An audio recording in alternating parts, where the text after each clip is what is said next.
If you are encountering slow download speeds while attempting to download or update a game through the Epic Games Store on Windows 11, it may be due to several factors such as incorrect network configuration or a slow Epic Games connection.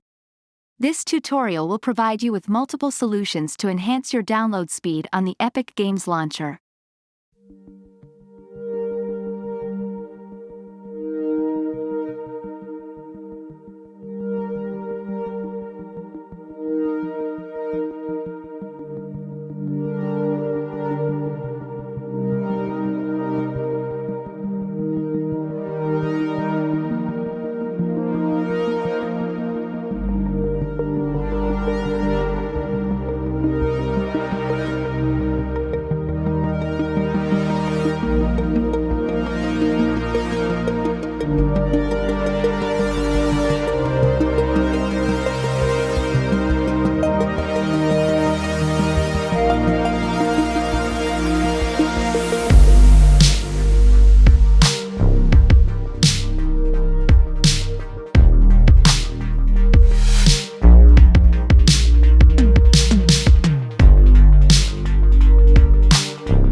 this tutorial helped you, don't forget to like and subscribe.